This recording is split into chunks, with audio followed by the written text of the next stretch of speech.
Hola a todos, bienvenidos a un nuevo espacio podcast. Aquí Matías, como siempre, toda la semana intentando compartir la lección del folleto semanal. Esta casi la última, se llama Compártelo, la lección número 12 para el 20 de junio.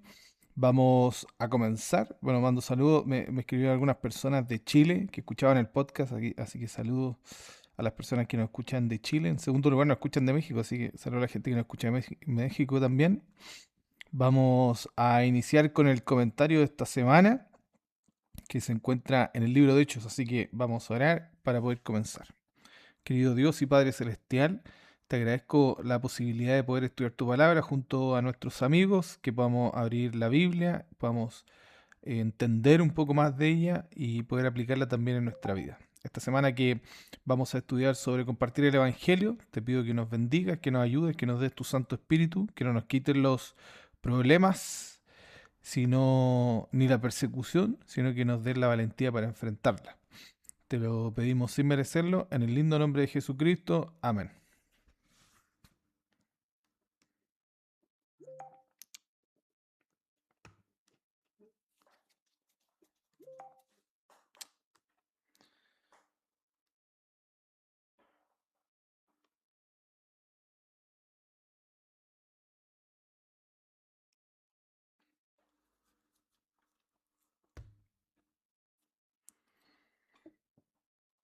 Muy bien, la lección de esta semana, que se llama Compártelo, va a hablar de la Gran Comisión y de lo que aconteció en el libro de Hechos.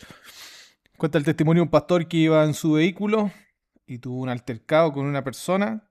Cuando después de haber tenido el altercado con esta persona, se dio cuenta al entrar a la iglesia que era una visita y quedó en vergüenza. Entonces, vamos a hablar un poco de qué es lo que es vivir como Jesucristo, dar testimonio y predicar y que la gente sepa que nosotros andamos con Jesucristo. Para eso está el libro de Hechos, capítulo 4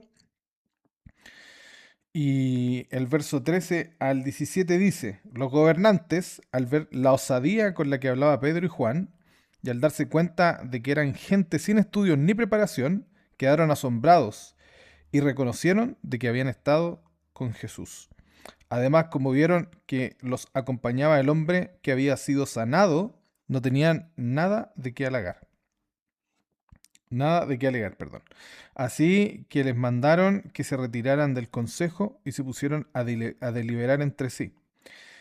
¿Qué vamos a hacer con estos sujetos? Es un hecho que por medio de ellos ha ocurrido un milagro evidente. Todos los que viven en Jerusalén lo saben y no podemos negarlo. Para evitar que este asunto siga divulgándose entre la gente, vamos a amenazarlos y así no volverán a hablar de ese nombre a nadie. Muy bien, voy a hablar de tres puntos importantes que son bien interesantes. Primero, el contexto, ¿cierto?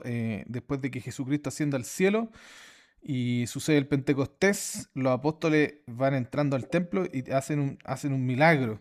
Y este milagro ayuda para que finalmente sea un testimonio para las personas y empiecen a consultar y a escuchar sobre Jesucristo. Entonces, Pedro ve a esta persona pidiendo dinero en la puerta del templo y Pedro le dice: yo no tengo oro ni plata, pero lo que tengo te doy. Levántate en el nombre del Señor Jesucristo, y la persona empieza a caminar y ven un milagro, ¿no? O sea, era un milagro evidente, no había nada que hacer en contra de eso. Entonces, da oportunidad para tener un momento de evangelismo. Entonces, varios puntos importantes que podemos sacar de esta historia es que lo que hace Pedro bueno, a pesar de que es algo sobrenatural, el hecho de compartir el nombre de Jesucristo debería ser algo natural de todo creyente. En Mateo 28:19, Jesucristo, cuando da la gran comisión, dice a los discípulos: vayan y hagan discípulos, enseñan todas estas cosas a toda la tierra. Entonces, las personas que son comisionadas son todo aquel que se considera discípulo de Jesucristo para compartir el Evangelio. ¿Por qué quizás esto es importante? Porque en la Biblia aparentemente son solo los apóstoles los que hacen el evangelismo, cuando no. También están los diáconos que se dedicaron a predicar el evangelio. También están los discípulos que hizo Pablo en el camino, en sus tres viajes hasta el cuarto a Roma. Hay personas que conocieron a Jesucristo como la mujer samaritana, que no parecían ser los apóstoles, que sirvieron de gran ayuda para la predicación del Evangelio. Lo interesante es que la mayoría, no Pablo, pero la mayoría eran personas, eh, no sé si incultas, porque no porque sea pescador va a ser una persona inculta, pero por lo menos no con preparación académica. Entonces, eso da a hablar a mi segundo punto, es importante, es que el testimonio no surge de un estudio académico, de un título, ¿no? Sino que una experiencia con el Señor. Es interesante la frase que dicen aquí los líderes de la sinagoga, del consejo, dicen, eran personas sin letra, pero reconocimos que anduvieron con Jesucristo, solo por cómo hablaban y cómo se comportaban. Entonces, hay mucho, ¿no? No solo el comportamiento, la vestimenta, sino que lo que decían, o sea, que Jesucristo tenía un alto nivel de, no solo de defensa, sino que de diálogo. O sea, cuando escuchaban a Jesucristo quedaban sorprendidos, ¿no? Que nos recuerda cuando Jesucristo se pierde en el templo, cuando era pequeñito, y todos se asombraban de lo que decía Jesús. Entonces, este talento no fue un talento innato de estas personas, sino que fue algo que aprendieron con Jesucristo. O sea, venía directamente del poder divino. Eran personas comunes. Un pescador, a pesar de que aún así tiene expertise, sabe lo que hace, una persona que no es, para mí un pescador es alguien súper cabo, alguien que sabe lo que hace. Es solo que es alguien que no se dedica a otras cosas como esto, ¿no? Como predicar el Evangelio. Yo siempre soy bien respetuoso con las personas que no son académicas o que nunca estudiaron, porque sé que hay sabiduría, sobre todo si son personas que siguen al Señor, predican del Señor, son personas que pueden dar sabiduría. Otra cosa importante, que no aparece o no es muy famoso, es que este Sanedrín que está juzgando a Juan y a Pedro es el mismo que juzga a Jesucristo. Entonces este es como un segundo juicio, pero aquí no pueden matar a nadie, ¿no? E incluso es interesante la actitud que toman ellos. Ellos dicen, bueno, entendemos que los milagros que hicieron es un milagro, evidente, todos lo vieron, no podemos hacer nada en contra de eso. Pero no podemos dejar que prediquen ese nombre. No lo nombran, ¿no? A esa persona. Y no solo eso, sino que al estar los saduceos aquí, saduceos tenían problemas con directo problema doctrinal que tenían los saduceos era sobre la resurrección. Entonces, para ellos no era solo algo religioso, sino que también podía ser algo político, ¿no? Que la influencia de ellos era esa, que no había resurrección. Entonces, predicar a Jesucristo era un problema porque Jesucristo había resucitado. Y ellos nunca habían visto a gente resucitar hasta que llegó Jesús. Si Dios es el único que puede resucitar. No hay nadie que nunca ha resucitado a otra persona que no sea Dios. El primer resucitado en la Biblia es Moisés, después hay un par de resucitados, pero en la tumba de Elías, ¿no? En la tumba de Eliseo, cuando cae un soldado y se resucita, hay un par de resucitados. El hijo de la viuda con Elías, hay un par de resucitados en la historia bíblica. Pero de repente llega Jesús y empieza a resucitar gente. La hija de Jairo, Lázaro, y se empieza a sanar personas. Entonces, a ellos les afectaba mucho de ver que su doctrina en realidad no se cumplía, ¿no? Con Jesucristo cambió toda esa idea. Bueno, y hartas cosas, ¿no? Ellos creían, por ejemplo, en esta idea del seno de Abraham, Jesucristo no habló en contra, pero se ve que lo que predica Jesucristo, o lo que hacía Jesucristo era diferente. Decía que los muertos dormían, los llamaba de la tumba. Bueno, en fin, avanzando con esto, Dios utilizó a Juan y a Pedro. Juan se especula que era jovencito en este periodo, Pedro no, pero Pedro era pescador y Juan era un joven. Entonces, ¿qué podían dar dos personas así, ¿no? Como que hoy día no los pondríamos en un debate académico, pero la frase lo dice todo, ¿no? Ellos dedujeron que habían estado con Jesucristo por lo que decían. Los apóstoles no se muestran muy predicadores en los evangelios. Se habla mucho de Jesucristo, no de ellos. A pesar de que hay solo una escena en donde ellos se mandan a hacer misión, ¿no? Que es la gran comisión. Pero ellos recién entran en acción cuando Jesucristo asciende al cielo. Y este es el momento, ¿no? Bueno, Hechos 2 en el Pentecostés, que ahí se escucha a Pedro por primera vez y predicar así al público, ¿no? Masivo, y se entiende que el hombre sabe lo que está hablando. Ahí está descrito lo que él dijo. Y sorprende. No solo eso, sino que después se ve escribiendo en el aparato, ¿no? En la carta, en las cartas de Pedro, y no son cosas menores. Él mismo dice que estudia las cosas que habla Pablo, que Pablo es una persona compleja y que algunos las tuercen. Ahora, ¿qué pasa con Juan? Juan, para mí, es el más interesante, ¿no? Que Juan escribe el libro, quizá el libro top one de la historia del mundo, que es el Evangelio según San Juan. Y Juan también aprende, lo más probable es que él hablaba hebreo, pero aprende griego y aprende a escribirlo, que no era para cualquier persona. Entonces, y no solo eso, sino que escribe una obra tan bonita como el libro de Juan y el Apocalipsis, ¿no? Que tiene un formato quiasmo, que bueno, sé que el griego más complejo es el del Evangelio de Juan, pero escribe algo tan filosófico como en el principio era Dios, era el verbo y era con Dios y el verbo era Dios. Bueno, todo esto lo estoy diciendo porque en ellos dos podemos vernos reflejados, que somos personas completamente ignorantes, que no sabemos la Biblia de memoria, que no sabemos griego, pero el Señor nos puede utilizar. No es necesario que nosotros tengamos un título académico para que la gente note que anduvimos con Jesús. No tenemos que ganar un título para eso, sino que la gente solo va a notar, ¿no? Y quería decir esto, que cuando ellos dicen esa frase, se refieren a que a ellos se les ve natural. Ese es el objetivo, lo que siempre creo, ¿no? Que ese es el objetivo del cristiano. Que para que una persona sea cristiana, se le tiene que ver natural ser cristiano. Cuando habla, sepa que responde, ¿cierto? Como dice Pedro, ¿no? Da razón de su fe, sin problema, con naturaleza. O esto mismo de ser humilde incluso, ¿no? Si la persona no sabe mucho Biblia, leer el texto, comprenderlo, siento que a veces la gente cuando se apega mucho a las doctrinas, a pesar de que yo creo en las doctrinas adventistas del séptimo día, cuando son muy rígidos, cuesta un poquito dialogar con las personas. Yo creo que no es el espíritu del cristiano, ¿no? Sino que saber dialogar. Entonces, lo natural, a ellos se les ve natural, ¿ya? Ese es el segundo punto, que la capacidad de testificar no depende del grado académico de la persona, ni del talento, sino que de el poder divino. Y este es dado por el Espíritu Santo, ¿no? Eso aparece en Hechos 1:8, cuando Jesús le dice, recibirán poder cuando haya venido el Espíritu sobre ustedes. Bueno, y entender, por último, ¿no? Que el que capacita es el Espíritu Santo. Y esto es sobrenatural. Se cree que Pablo, cuando se convierte, sale en 1 Corintios 15, que él se va al desierto y aprende 3 años con el Señor, dice. Así dice él. Entonces entendemos que algo pasó, ¿no? Sobrenatural, se fue al desierto. Nos dicen qué parte específica, nos dice qué libro se llevó, se dice que se fue 3 años al desierto a aprender con el Señor.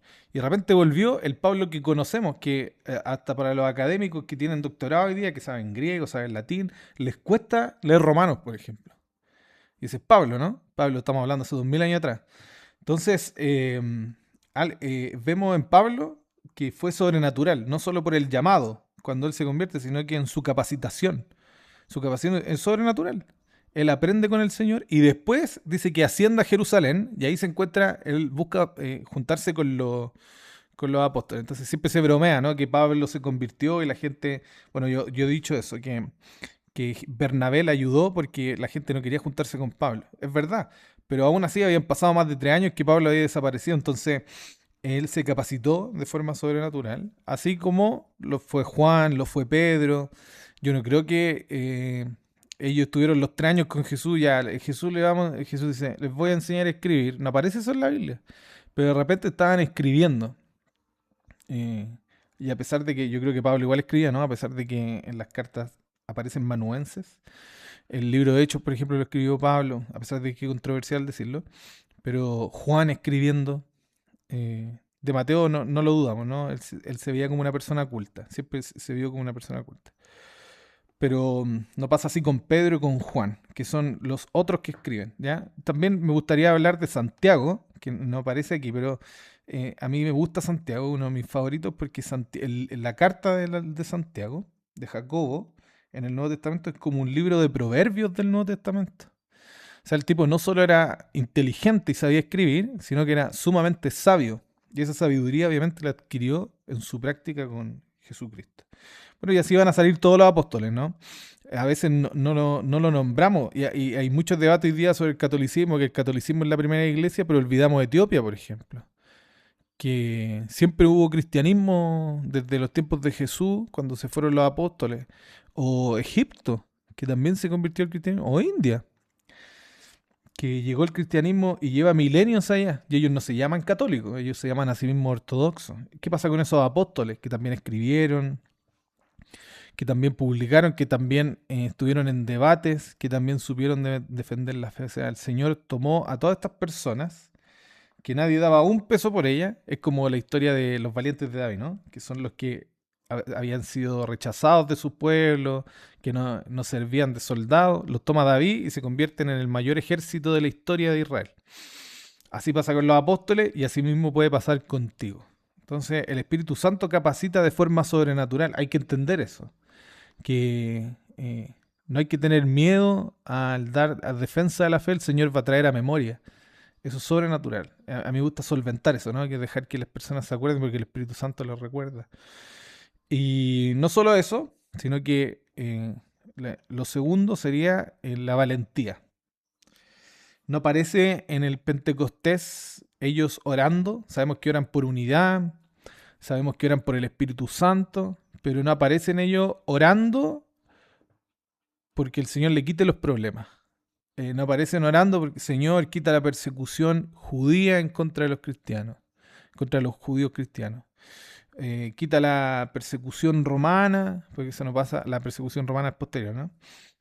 Quita la persecución romana en contra de los perseguidores, en contra de los judíos cristianos, sino que piden por el Espíritu Santo, que era el que no solo les va a dar la capacidad de defenderse o de hablar las cosas que tienen que hablar, sino que ahora les va a dar la valentía. Y este llama mucho la atención, este asunto llama mucho la atención porque, ¿y qué pasa con los mártires, no? Hay un libro que se llama El Acta de los Mártires de Maglioranza, que muestra cómo algunos de ellos, no muchos, algunos de ellos se ofertaban solo para ir a debatir con los gobernantes, que ni siquiera eran llamados a una corte, sino que ellos se ofrecían, porque para ellos era un honor dar la vida por el Evangelio. Entonces, ese es el producto del Espíritu Santo, ¿no? No temer, no avergonzarte.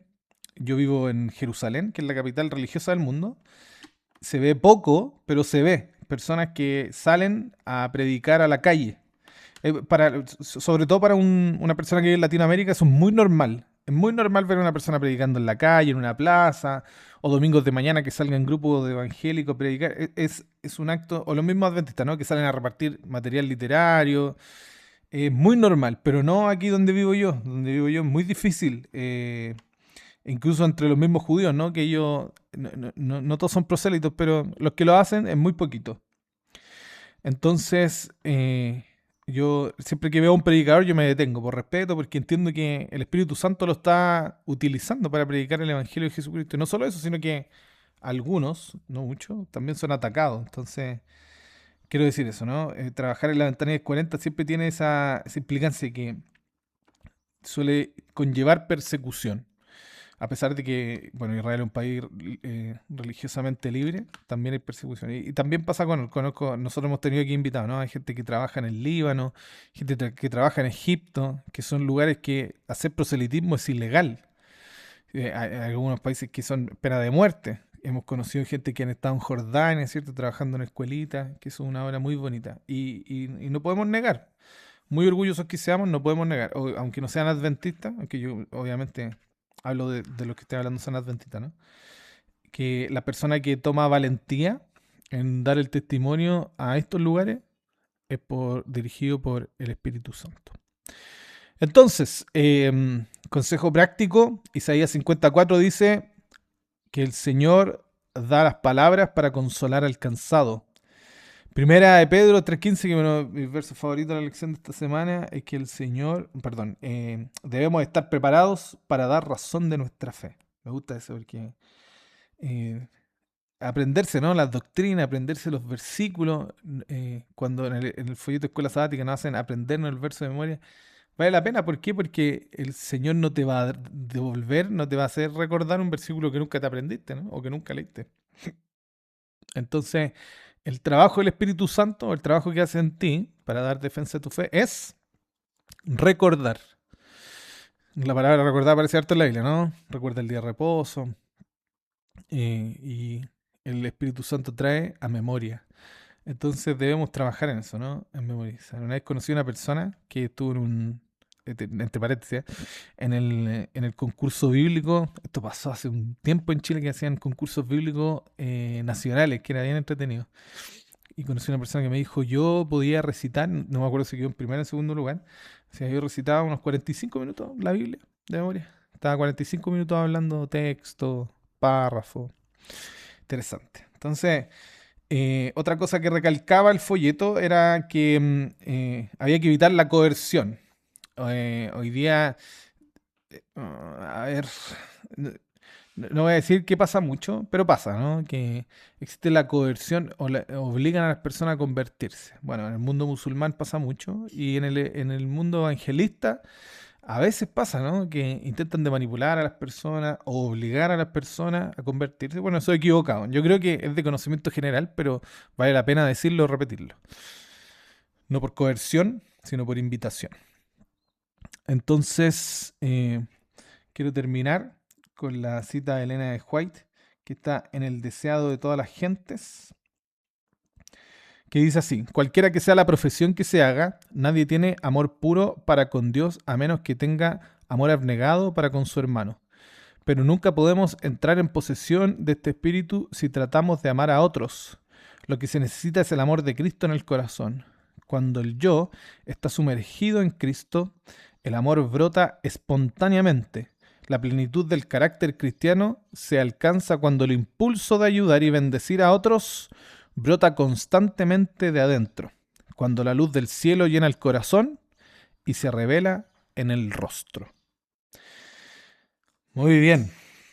Se me olvidó nombrar, en el apunte tenía la palabra para valentía, que es parresía, parece parucía, parresía, que es lo que da el Espíritu Santo, ¿no? La franqueza, la valentía, la libertad para hablar, que eso aparece en el capítulo que leímos de Hechos 4, que tenían esta valentía para hablar. Sin vergüenza, así tienen que andar. Cuando le dicen sin vergüenza, sírvase sin vergüenza. Haga eso con el Evangelio, sírvase sin vergüenza. Muy bien, estamos finalizando. Agradezco como siempre la audiencia, agradezco los saluditos que nos dejan. Disculpen si han escrito en el Instagram, se me rompió el teléfono, así que no he podido entrar ni revisar los saludos que nos dejan en el Spotify, pero está abierto el Instagram. Pueden entrar al Instagram de Ministerio Joven Unión Chilena, escribir algún comentario, mandar algún saludo. No le, es gratuito, pueden hacerlo, no les va a hacer ningún daño. Y también pueden hacerlo en el YouTube. En el YouTube toda la semana se sube el video con el audio igual. Así que pueden entrar al Ministerio Joven Unión Chilena en YouTube también, dejar un saludo, dejar un saludo a mí, a la Titi que le echamos de menos, al Dani también.